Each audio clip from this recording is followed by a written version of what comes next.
दोस्तों ये खबर उत्तराखंड की है। उत्तराखंड के टनल में फंसे 40 मजदूरों का दुर्भाग्य। क्या बिहारी मजदूरों की जान की कीमत सस्ती है? उत्तराखंड में एक टनल के लिए काम कर रहे 40 मजदूरों की जान खतरे में है। मजदूरों के परिवार वालों का कहना है कि उनके रेस्क्यू में लापरवाही हो रही है। सरकार सुस्त ढंग से काम कर रही है। क्या अगर ये मजदूर गुजरात, तमिलनाडु, केरल या पंजाब के होते तो ऐसी ही सुस्ती नजर आती? उत्तरकाशी के यमुनोत्री राष्ट्रीय राजमार्ग पर सिलकायरा से डांडला गांव तक निर्माणाधीन टनल में रविवार सुबह करीब 5 बजे भूस्खलन हो गया था। टनल के अंदर फंसे 40 मजदूरों को बचाने का संघर्ष 96 घंटे बीतने के बाद भी जारी है।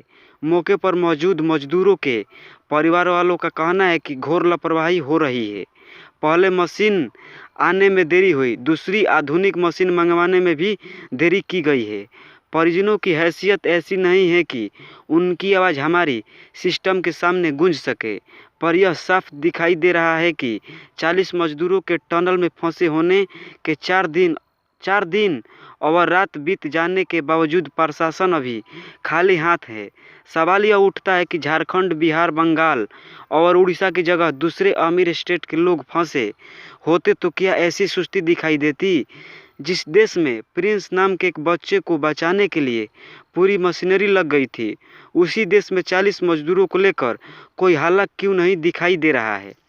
हालांकि टनल जहां पर हादसा हुआ वहां मौके पर राहत के बचाव के लिए एसडीआरएफ, एनडीआरएफ और आईटीबीपी सहित फायर सर्विस की कई टीमें मौजूद हैं। विशेषज्ञों के दिशा निर्देश के अनुसार कई तरह से उन्हें बचाने की कोशिश की जा रही है। सबसे पहले फंसे हुए मजदूरों तक पहुंचने के लिए मलबा हटाकर सेंटरिंग प्लेट लगाए गए, पर कामयाबी नहीं मिली। मजदूरों को बाहर निकालने के लिए सही रास्ता कैसे बनाया जाए, बचाव टीमों को अभी भी समझ में नहीं आ रहा है। रेस्क्यू के लिए और मशीन बाहर से मंगाई गई है, फिर भी बचाव अभियान सफल नहीं हो सका। और अब कहा जा रहा है कि दिल्ली से एंगर मशीन आ रही है जिससे मजदूरों को बचा लिया जाएगा। सवाल यह है कि एंगर मशीनों को लाने में इतनी देरी क्यों है?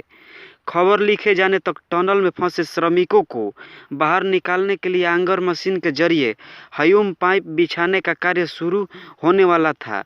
कहा जा रहा है कि सब कुछ ठीक ठाक रहा तो देर शाम तक टनल में फंसे मजदूर को बाहर निकाल लिया जाएगा। 12 नवंबर की सुबह करीब 5 बजे हुए हादसे में करीब 40 लोग फंसने की खबर आई थी। सुरंग का निर्माण करा रही NHICL के अनुसार टनल में फंसे हुए व्यक्ति में 2 उत्तराखंड, 1 हिमाचल प्रदेश, 4 बिहार, 3 पश्चिम बंगाल और 8 उत्तर प्रदेश, 5 उड़ीसा और 2 असम, 15 झारखंड के हैं। स्थानीय लोगों की संख्या ज़्यादा नहीं होने के चलते ही शायद लोगों को आक्रोशित होने का डर नहीं है और सरकार कुछ ज़्यादा ही आराम से काम कर रही है। BBC की एक रिपोर्ट के अनुसार कट्टेदार में के रहने वाले आकाश सुरंग में फंसे अपने पिता के लिए सिलकायरा टनल के बाहर पहुंचे थे। प्रशासन ने उन्हें टनल के अंदर जाने और मलबे के दूसरी तरफ फंसे अपने पिता से बात करने की अनुमति दी। आकाश ने बताया कि मैं टनल में गया था और मेरी बात मेरे पिता से ऑक्सीजन पाइप के जरिए हुई। लेकिन आकाश के चाचा प्रेम सिंह ने बताया कि हम पिछली रात सोमवार को यहाँ पहुँचे हैं। मुझे यहाँ हो रहा काम संतोषजनक नहीं लग रहा है। यहाँ बचाव का कार्य सुस्त तरीके से चल रहा है। उन्होंने सरकारी की लापरवाही का एक नमूना देते हुए बताया कि यहाँ जब पिछली रात पहुँचे थे तो हमसे कहा गया कि रेस्क्यू के लिए मशीन रात को ही आनी थी, मगर नहीं आई।